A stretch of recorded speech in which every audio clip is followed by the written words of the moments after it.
Në kuadër të ditës së pedalimit dhe ditës botërore të mjedisit, Bashkia Pogradec në bashkëpunim me Zyrën Vendore të Arsimit Parauniversitar organizoi një aktivitet ndërgjegjësues me fokus mbrojtjen e mjedisit dhe promovimin e transportit të qëndrueshëm. Rreth 50 nxënës nga shkollat e qytetit morën pjesë në këtë iniciativë, duke dhënë mesazhe të qarta për rëndësinë e një stili jete më të gjelbër. Sipas Julika Gjylës, specialiste e rinisë pranë Bashkisë Pogradec, ky aktivitet synon të forcojë ndërgjegjësimin tek të rinjt për çështjet mjedisore. U angazhuan rreth 50 të rinj të shkollave të mesme, Muharrem Çollaku, Gjergj Pekmezi, Kemal Bazelli.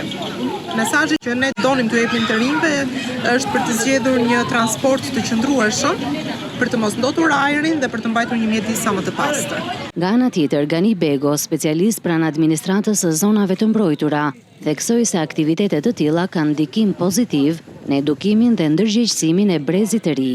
Sigurisht që qëllimi kryesor është rritja e ndërgjegjësimit të brezave të ardhshëm për të qenë më afër mjedisit dhe për të ndërmarrë aktivitete miqësore me mjedisin. Ne si administratë e zonave të mbrojtura, le të themi gjatë gjithë vitit ushtrojmë aktivitete të ndryshme orë mjedisore dhe vret një rritje interesit të rinjt për të qenë më pranë mjedisit dhe për të qenë miqësor me mjedisin. Ngjarja nisi përpara komisariatit të policisë dhe përfshiu një shëtitje me biçikleta përgjatë itinerarit Pogradec-Drilon Pogradec, duke u finalizuar me një vizitë në qendrën turistike të Drilonit.